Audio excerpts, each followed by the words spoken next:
오늘 칼빈의 기독교 강요 2권 5강 다섯 번째 강의입니다. 제목은 타락한 인간의 의지와 하나님의 은혜. 우리가 지난 시간까지 해서 2권의 1장부터 4장까지가 인간의 전적인 부패, 그리고 우리 인간의 자유의지는 어느 상태인가. 그래서 아마 기억이 다 나시죠? 우리 인간에게 의지가 없는 건 아닌데, 의지는 있는데 그 의지가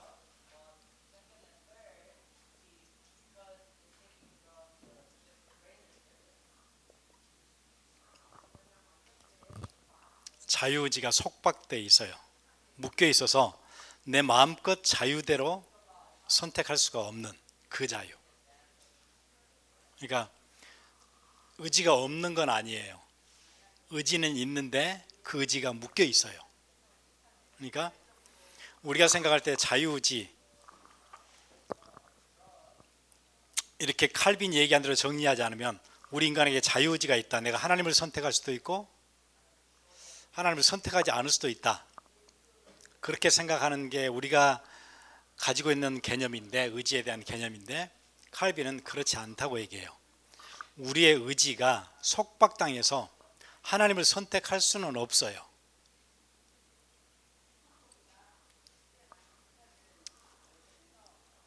그러니까 일반 사람들이 얘기하는 자유의지는 펑션을 제대로 발휘를 전혀 못하고 있는 거예요.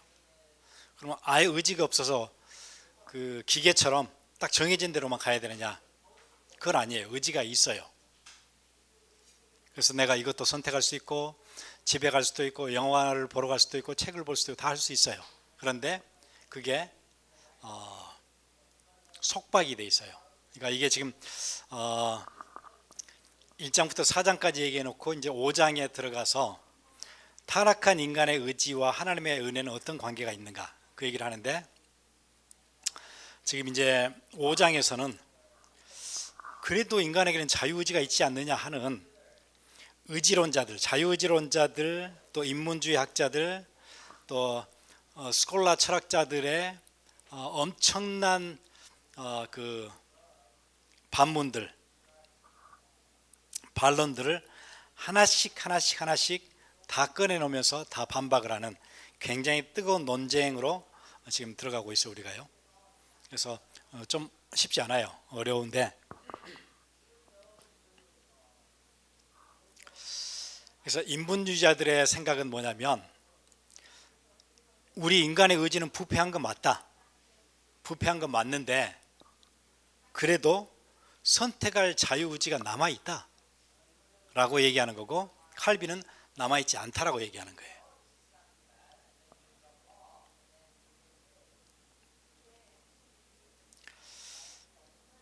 그래서 오늘 5장에서는 15가지 인문주의자들의 질문, 반론들을 하나씩 그게 아니라고 얘기를 하고 있어요. 반박을 하고 있어요. 그래서 이제 그 큰 카테고리를 나눠서 핸드아웃에 적어놨고요. 일단 첫 번째로, 죄를 피할 수 없다면 인간에게 어떻게 책임이 있다고 얘기할 수 있는가? 인문주의자들이 묻는 질문이에요. 죄를 피할 수 없다면 왜 인간에겐 책임이 있냐? 이 질문 이해되시죠? 나는 죄를 피할 길이 없어요. 죄를 지을 수밖에 없는데 그러면 책임도 없어야 되지. 선택이 없는데 왜 책임을 지라고 얘기하느냐? 이제 이런 반박에 대해서 이제 칼빈이 성경적인 반론을 제시하고 있는 거예요. 또 이제 그들의 그 주장이 뭐냐면, 반대로 인간이 자발적으로 죄를 짓는다면 죄를 피할 수도 있어야 하지 않는가? 에 관한 질문이에요. 그러니까 어느 쪽도 대답을 하기 힘든 질문이죠. 죄를 지을 수밖에 없는 인간이라면 왜 책임을 인간이 져야 되느냐 그거고, 만약에 인간이 자발적으로 죄를 짓는다면, 자발적이기 때문에 발렌터리 우리가 죄를 짓는 거라면 안 지을 수도 있는 거 아니야, 이제 그 얘기예요. 그래서 칼빈은 여기서 자발적인 것과 자유로운 것이 다르다 그렇게 얘기해요. 자발적이라고 해서 자유로운 건 아니다. 자유와 자발은 다른 거다.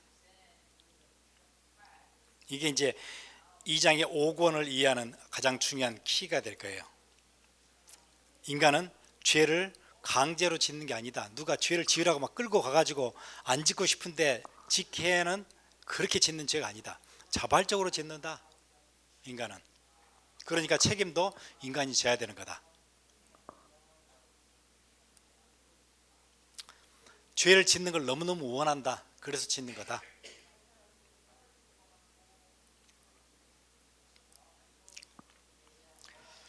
아담이 타락한 이후에 자발적으로 하나님께 반역을 했고, 그 결과 인간의 본성이 죄의 지배 아래에 들어갔어요. 그래서 인문주의자들이 반문하는 것처럼 원래 인간을 하나님께 지으실 때, 창조 때부터 인간을 그렇게 만드셨다면 책임이 하나님께 있을 것 같아요. 그런데 창조 때부터 그런 게 아니고 인간이 선택을 그렇게 했어요. 자기 선택에 의해서 자기가 그런 경향이 생겼어요. 죄성이 우리 안에 확 들어왔어요. 그걸로 인해서 죄를 짓는 거예요. 하나님이 원래 그렇게 만드신 건 아니었어요. 그러니까 그 책임을 하나님께 돌릴 수 없다. 그러니까 강제로 죄를 짓는 게 아니고 자기 욕망대로 죄를 짓지만 그 욕망이 내가 막 너무 내 디자이어가 있어요.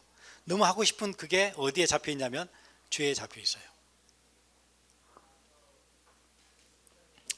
두 번째 항이에요. 자유의지가 없다면 왜 하나님께서 인간을 벌하거나 상 주실 수 있는가?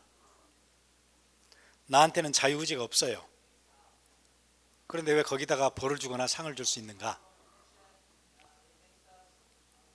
선과 악을 내가 자유롭게 선택하지 못한다면 인간을 벌하는 것도 부당하고 잘했다고 상을 주는 것도 부당하지 않는가?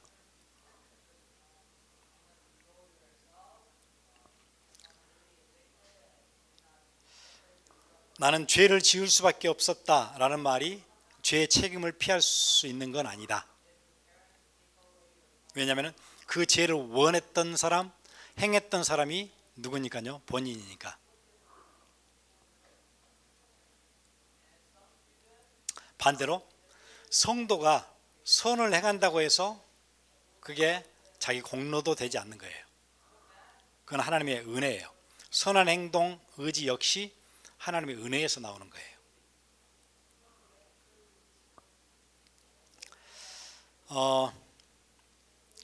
또 어떤 사람은 믿고 어떤 사람은 믿지 않는가?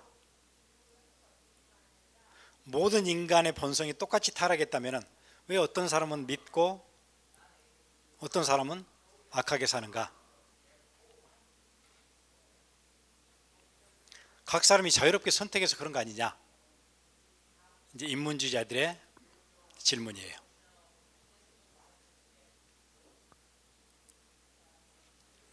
칼빈은 뭐라고 설명하냐면 그 차이는, 어떤 사람은 선하고 어떤 사람은 악한 차이는 인간의 선택에 의해서 나온 것이 아니고 하나님의 은혜에서 나오는 것이다.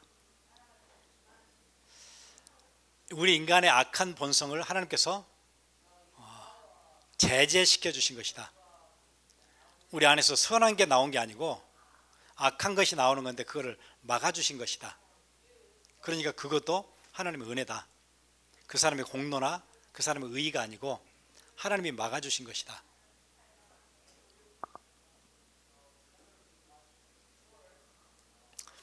이게 이제 신학적으로 되게 어렵고 난감한 질문들인데, 그거를 기가 막히게 풀어낸 게 미우라 아야코가 썼던 빙점 같은 책이에요.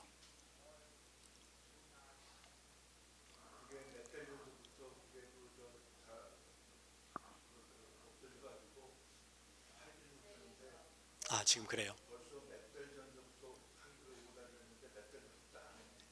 아, 예. 후속이 더 좋아요. 근데 후속만 읽으면은 앞에 내용을 모르니까는 이해가 안 되고요. 그러니까 빙점이 있고 빙점 후편이 있는데 이 두 개가 빙점 후편을 보면 기가 막혀요. 그래서 두 개를 꼭 같이 보셔야 돼요. 그래서 그 옛날 죄와 벌을 썼던 죄와 벌 같은 책들, 이런 책들이 지금 칼빈이 설명했던 이런 부분들을 소설로 기가 막히게 잘 풀어놓은 책들이에요. 그래서 그런 책들이 굉장히 도움이 될 거예요. 이제 칼빈의 비유는 그거예요. 모든 사람은 다 병들어 있어요. 그런데 어떤 사람은 자기가 힘을 내 가지고 병을 나은 게 아니고 어떤 사람은 의사가 그 병이 계속 진행되지 않도록 막아준 거고 어떤 사람은 그렇지 않은 거예요. 거기에 차이가 있어서 어떤 사람은 착하고 어떤 사람은 악하게 산 거지, 자기의 의의가 있거나 자기가 열심히 살았거나 해서 그렇게 된 게 아니라고 얘기해요. 그러니까 일반 은총이라는 캐테고리 안에서 전에 얘기했던 이순신 장군 같은 사람은 악한 본성들 하나님께서 많이 막아주신 거죠. 일반 은총 안에서 은혜를 받은 사람이에요. 그러면 그 은혜가 우리가 얘기하는 구원에 이르는 은혜냐? 그건 아니에요. 그런 것들을 구분할 수 있어야 된다는 거예요. 그럼 이제 그렇다면 성경에서 얘기하는 명령과 책망은 무슨 의미가 있는가? 성경에 보면은 회개해야 된다, 뭐 사랑해야 된다, 거룩해라, 죄를 버려라, 하나님께 돌아와라, 여러 가지 것들이 있는데 이것이 인간의 하나님의 은혜 없이는 안 되는 것이라면 그럼 왜 명령을 하는가? 하나님 그냥 은혜를 주시면 되지. 왜 사람이 할 수 있는 것처럼 거기다 명령을 하는가? 이렇게 해라, 이웃을 사랑해라. 명령을 할 필요가 없이 하나님이 그냥 다 하신 거라면 왜 굳이 명령을 하는가? 이제 이런 질문이에요. 인본주의자들이 계속 이제 퍼붓는 반론들이에요. 그래서 이거를 근거로 해서 자유의지론자들, 인문주의자들은 인간에게는 그래서 능력이 있는 거다. 그러니까 하나님께서 능력이 있는 걸 알고 명령을 주신 거 아니냐.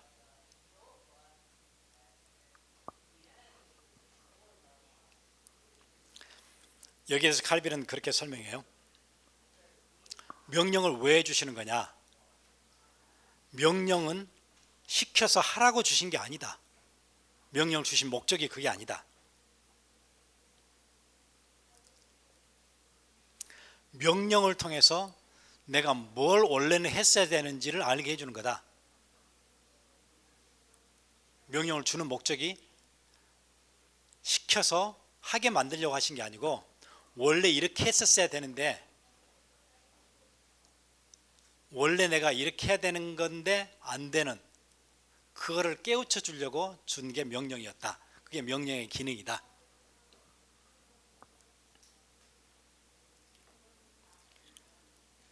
그래서 예수님의 일이 얘기하죠. 나를 떠나서는 너희가 아무것도 할 수 없음이라.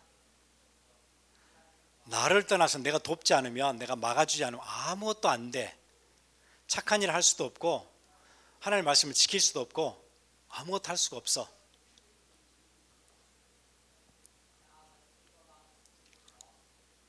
그래서 우리 인간에게 능력이 있다고 여겨져서 명령을 하신 게 아니고 이렇게 했어야 되는데 하는 방향을 얘기해 주신 것이지 그렇게 할 능력이 있다고 봐서 명령을 하신 게 아니다.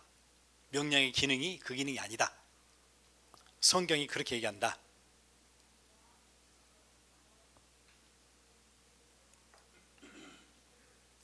그래서 율법이 이제 주로 명령이잖아요. 이렇게 해라 저렇게 해라 하는 건데 율법은 네가 해야 할 것을 보여준 것이고 성령께서는 그것을 할 수 있도록 안에서 도와주시고 역사하시는 거다.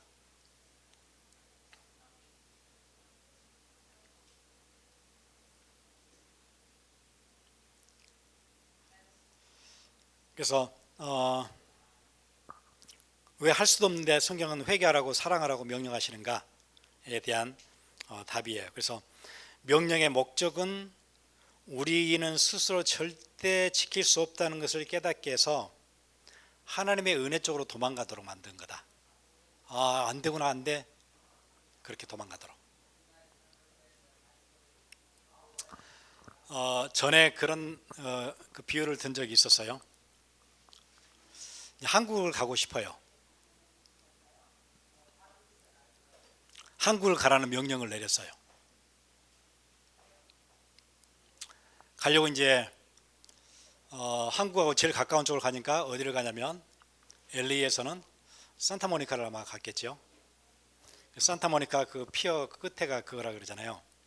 유학생들이 고향 가고 싶을 때 앉아서 우는 곳이라 그러잖아요. 한국하고 제일 가까운 곳. 저도 거기 가봤는데 울음이 그렇게 나진 않았어요. 거기에서 어떻게 갈까? 명령은 떨어졌어요. 한국을 가야 되는. 수영을 해봤어요. 안 돼요. 아, 이게 쉽지 않구나. 이게 태평양이 이게 간단한 게 아니구나. 그래가지고 체력을 엄청 높였어요. 아침마다 구보도 하고 뭐 특히 어깨 근육 막 늘리고 했어요. 그리고 또 들어가서 해봤더니 안 돼요. 근데 명령은 계속 있어요. 한국 가라고. 그럼 이제 어떻게 해야 되죠? 이거는 이렇게 수영해서 갈 수 있는 거리가 아니에요. 불가능해요. 그럼 뭐 해야 되겠죠? 아, 바로 옆에 있는 LAX에 가서 비행기를 타야 되겠구나. 내 힘으로 안 되는 거구나, 이게. 이 산타모니카에서 이럴 게 아니고 빨리 LAX로 가서 티켓팅을 해서 비행기를 타야 되겠구나. 내 힘으로는 안 되는 거구나. 그거예요. 명령이 왜 있어요? 그렇게 하라고. 빨리 비행기 티켓을 알아보라고. 그래서 하는 거지 가라고 하는 게 아니에요. 수영 실력을 늘리라고 하는 것도 아니에요. 안 되구나를 깨달으라고. 그래서 어디로 가라고요? 명령을 해놓고 되는 길을 계속 설명해 주거든요. 그게 제사제도고 레이기고 피할 길들을 이쪽으로 주셨어요. 그게 성막이고, 그러니까 바르게 살 수 없으니까 맨날 실패할 거니까 어디로 오라고 얘기하는 거냐면 이쪽으로 와. 그쪽은 답이 아니야.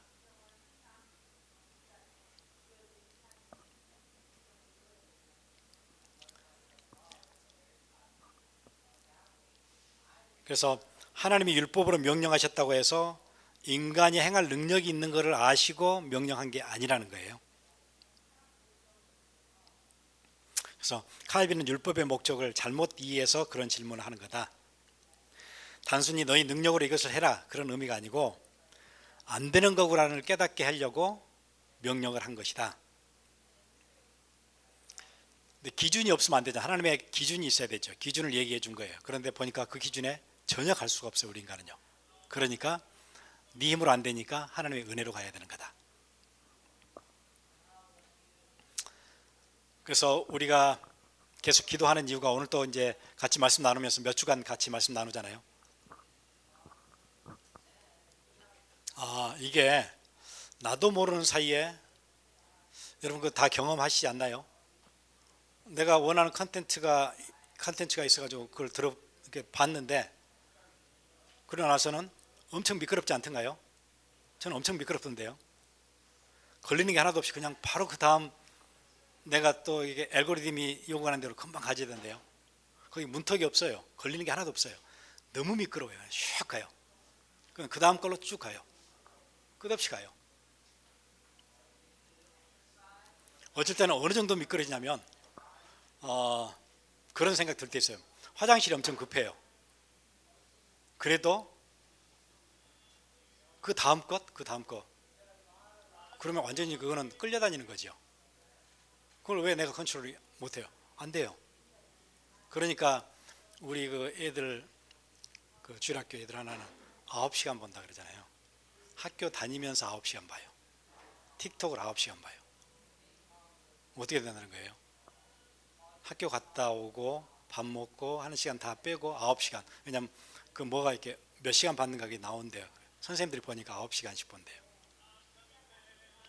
그러니까 그렇게 미끄러져 가는데 내가 컨트롤이 안 돼요. 현대인들은 거의 다 거기에 걸려 있어요. 여러분 한국 같은 여러분 이제 퍼블릭 트랜스포테이션 안 타보시니까 잘 모르는데 한국 가시면 지하철 같은 거 타잖아요. 전부 다 이러고 있어요. 나이 연령 없어요. 나이가 많든 적든 다 이렇게 하고 있어요. 누구 옆 사람하고 얘기하고 그런 거 전혀 없어요.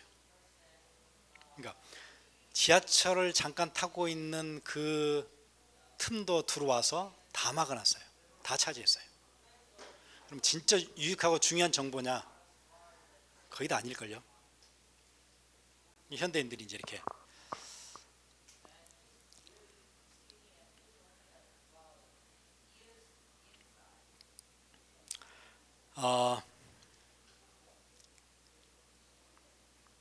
그래서 뭘 구하는 거예요? 이번 주에 이 말씀 주셨으니까 그래서 늘 지켜야지. 이번 주는 이렇게 결심을 해야지. 늘 결심으로 가지 마시고 그럼 늘 실패가 오니까 결심은 되게 위험한 게 뭐냐면 결심을 해서 좀 되잖아요. 안 되는 사람 보면 진짜 불쌍해 보여요. 아이고 어떻게 인생을 저렇게 사나 불쌍해 보여요. 조금 되잖아요. 계속 되는 건 아니고 조금 되면 바로 그렇게 보여요. 안 되잖아요. 엄청 실망스러워요. 나는 그것도 안 되나? 남들은 이렇게 한다는데 나는 그것도 안 돼? 이렇게 돼요. 그러니까 결심으로 시작해서 되면 엄청 교만해지고 안 되면 엄청 낙심해요. 그거는 이쪽이든 저쪽이든 답이 아니어서 그쪽으로 절대 가시면 안 돼요. 하나님 은혜를 구해야 돼요. 하나님 나는 내 힘으로 잘 안 돼요. 나는 늘 연약해요. 문턱이 없으니까 그냥 미끄러져요. 아무 힘 없이 거부도 못하고 저항도 못하고 내 친구인 줄 알고 그렇게 사는 인생 시간이 벌써 몇 년이에요. 어느 순간 그렇게 됐어요. 그리고 나는 말씀을 자꾸니 앉아있고 묵상하고 은혜를 느끼는 그것도 까마득해요. 언제인지 모르겠어요. 나 이렇게 무너져 가고 있어요. 하나님 나 좀 살려주세요. 그쪽으로 가라는 얘기예요. 그 은혜를 구하라는 얘기예요.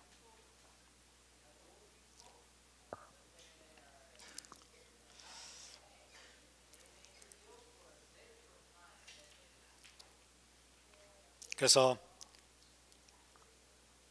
율법은 인간의 무능력을 확 드러내주고 오히려 하나님의 완전한 기준을 보여줌으로써 인간이 하나님의 은혜 없이는 살 수 없구나라는 것을 강력하게 깨닫게 해주시는 굉장히 중요한 역할을 하는 거예요. 인간이 그런 의지나 능력이 있다고 여겨서 주신 게 아니라는 거예요. 되게 명쾌하죠. 그렇다면 인간도 하나님과 함께 자기 몫을 좀 하고 있는 거 아니에요? 이제 그런 질문을 할 수 있죠. 그래 하나님이 도와주시는 걸 인정합니다. 하지만 인간도 내 몫을 하고 있는 거 아닌가요? 예를 들어서 하나님이 90% 하시면 나머지 10%는 인간이 하고 있는 거 아닌가요? 이게 카톨릭이거든요. 카톨릭의 주요 교리가 이거예요. 그래서 카톨릭 사람들과 계속 싸운 거예요. 칼빈이요. 카톨릭은 구원받기 위해서는 하나님의 은혜가 반드시 필요하죠.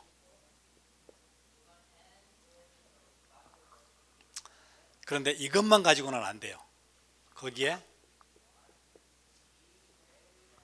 내 공로도 같이 포함이 되어져서 그게 잘 합작이 되어져서 내가 구원을 받게 되는 거예요. 그래서 캐톨릭 사람들 만나면 엄청 착해요. 여러분보다 훨씬 착할 거예요. 왜냐하면 공로가 들어가야 선함이 들어가야 행위가 들어가야 구원을 받기 때문에 구원받기 위해서 여러분은 구원받았다고 확신이 있으니까 공로가 필요가 없잖아요. 그러니까 착하게 안 살아요. 희한하죠. 캐톨릭 사람들은 공로를 쌓아야 천국을 가기 때문에 엄청 착해요. 아마 제가 알기로는 기독교인들이 뭐 비리도 많고 막 그러잖아요. 그게 아마 그런 것인 것 같아요. 불교 신자들은 착하잖아요. 살생 않잖아요. 교인들이 피크닉에 와가지고 막 바베큐 해먹은 거 보면은 불교 신자들 보면은 안 됐다 싶을 거예요. 어떻게 저렇게 살생을 저렇게 하나 이럴 거예요.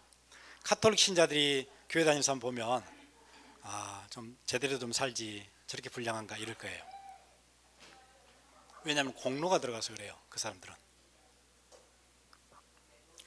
켈빈은 절대 아니래요. 하나님의 능력이 부족해가지고 손이 짧아가지고 90%까지는 내가 도와줬어. 나머지 10%는 채워. 이렇게 하지 않는다는 거예요. 그러면 전지전능이 아니에요. 하나님의 능력이 한계가 있는 거예요. 그래서 칼빈은 이 생각을 강력하게 거부하지요. 하나님의 은혜는 인간이 하다가 안 되는 나머지 부분을 보충해 주는 것이 아니라는 거예요.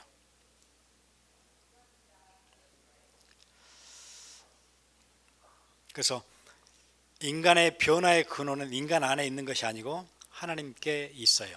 그래서 우리는 오로지 하나님의 은혜 없으면 살지 못하는 거예요. 그래서 우리가 찬양 그게 맞는 거예요. 모든 것이 은혜.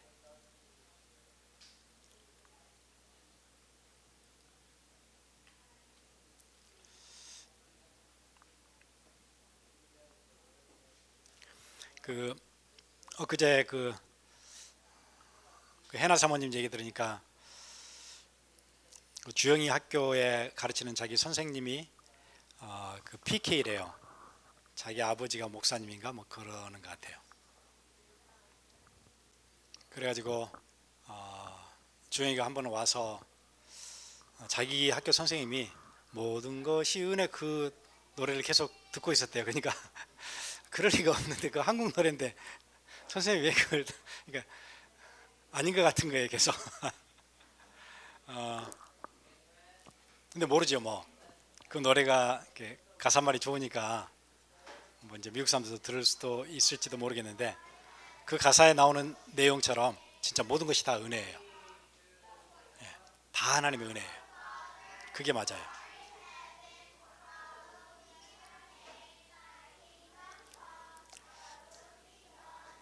그리고 그러면 이제 이게 되게 중요한 질문이에요. 그러면 하나님의 은혜로 우리가 하나님이 원하신 걸 조금 할 수 있었다면 그게 성령의 역사라고 한다면 인간은 의지가 없는 돌이나 기계가 되는 것인가? 하나님이 인간의 의지를 움직이신다면 우리는 돌이나 기계처럼 내가 자발적으로 한 게 아무것도 없어요. 그냥 없는데 그냥 하다 보니까 그냥 막 하나님 끌고 와가지고 딱 보니까 하나님 원하시는 것들 좀 하게 됐어요. 그럼 내가 한 게 하나도 없잖아요. 그렇게 되는 것이냐? 그럼 나는 기계냐? 내 의지는 하나님을께 향하지 않는데 내가 하나님의 은혜 때문에 어떤 일을 하게 됐어요. 교회를 세우는 일에 함께하게 됐고 내가 다음 세대를 세우는 일에 함께하게 됐어요. 근데 그거는 하나님의 은혜이기 때문에 나하고 아무 상관없잖아요. 그런 거냐? 나는 그냥 기계냐? 하나님 그냥 썼던 거냐? 칼빈은 이렇게 설명해요. 절대로 그렇지 않대요. 하나님은 인간의 의지를 제거하신 게 아니에요. 하나님의 은혜는 우리의 의지를 파괴하거나 기계로 만드는 것이 아니에요. 대신 치유하시는 거래요. 우리의 의지를 치유하는 거예요. 우리의 의지가 죄로 향해 있고 하나님하고 전혀 상관없는 쪽으로 가 있는 우리의 의지를, 부패된 의지를 고쳐주시는 거예요. 새롭게 해주시는 거예요. 낫게 해주시는 거죠. 그래서 인간의 의지는 은혜가 들어오면 파괴되는 것이 아니고 치유되고 회복되어지는 거예요. 그럼 이제 어느 상태가 되냐면 우리 인간의 의지가 전에 아담에게 처음에 자유의지를 풀리 주셨던 것처럼 그때는 내가 하나님의 말씀에 순종할 수도 있고 안 할 수도 있었어요. 뱀이 이거를 따먹으라 할 때 따먹을 수도 있고 따먹지 않을 수도 있었어요. 그러면은 회복이 되어지면 어느 상태로 갈까요? 예, 그 상태로 회복이 되어질 거예요. 그럼 이제 우리가 뭘 선택할 수 있게 돼요? 하나님의 뜻이 무엇인지를 선택을 할 수 있는 상황으로 우리가 변해 갈 거예요. 고쳐질 거예요. 그러니까 성령이 내게 임하시면 의지가 다 파괴되어지고 나는 무조건 뭘 하든지 그냥 하나님 뜻대로 그냥 다 되어진다. 그건 아니에요. 의지가 원래 하나님이 창조하신 그 모습대로 회복으로 갈 거예요.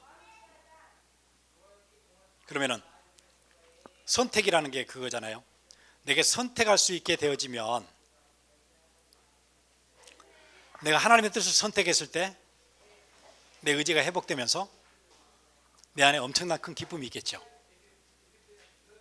만약에 다른 걸 선택해서 내가 하나님이 싫어하시는 걸 선택했어요. 그럼 내 안에는 굉장히 죄책감이 오겠죠. 그럼 죄에 대해서 굉장히 예민해지겠죠. 그게 성령께서 우리 안에 들어오시면 그 일을 해요. 죄에 대해서는 되게 예민하고 민감해져요.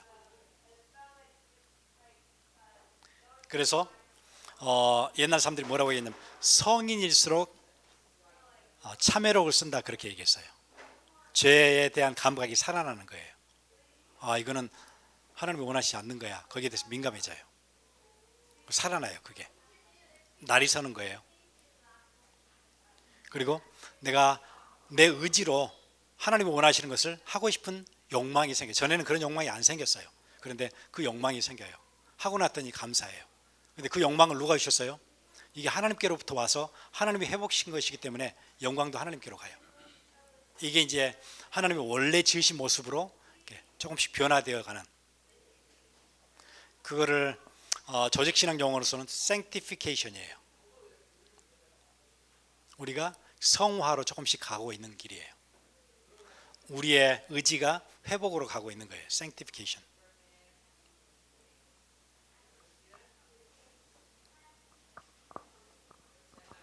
그래서 성령이 임하시면 나의 의지가 사라지는 것이 아니고 죄를 향하던 의지의 방향이 하나님을 향해 새롭게 방향이 재설정돼요.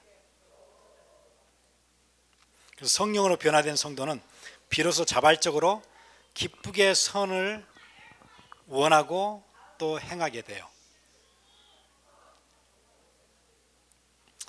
성령이 역사하시지 않는 인간은 원하고 선택하고 행동하지만은 언제나 뭘 원해요? 죄된 것을 원해요. 그런데 성령이 역사하는 사람은 원하고 선택하고 행동하는데 하나님과 선을 향하도록 의지가 새롭게 발동하는 거예요. 의지가 새로워지는 거죠. 그래서 하나님의 은혜는 인간의 의지를 제거하는 것이 아니고 인간의 의지의 방향을 바꿔주시는 거예요. 그게 은혜예요.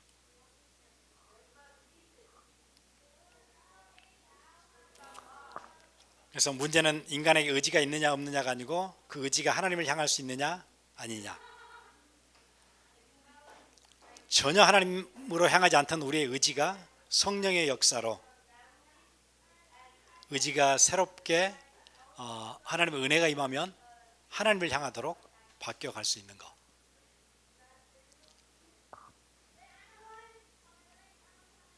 그래서 의지의 방향이 바뀌는 것. 은혜는 우리 안에 들어와서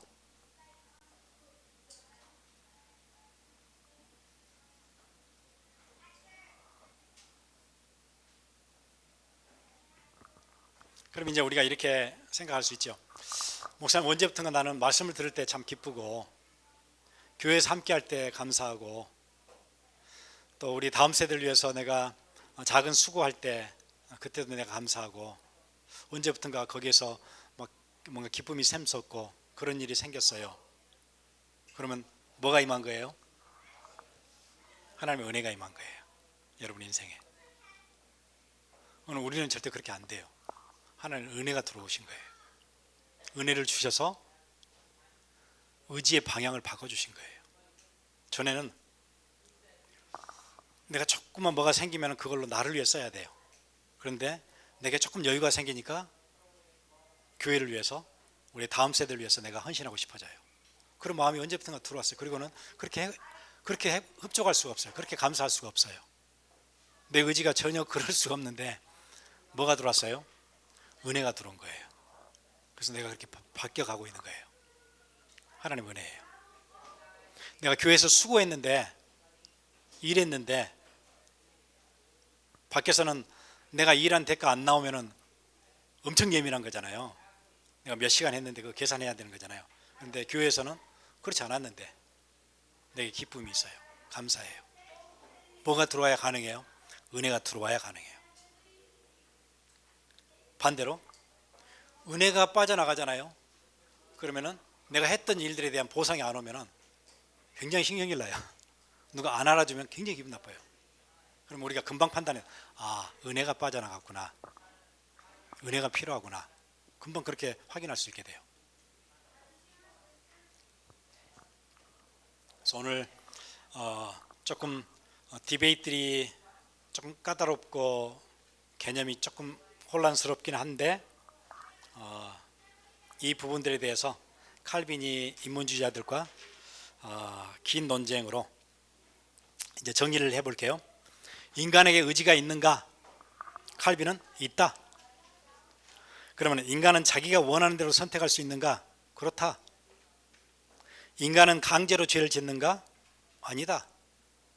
인간의 의지는 타락했는가? 그렇다.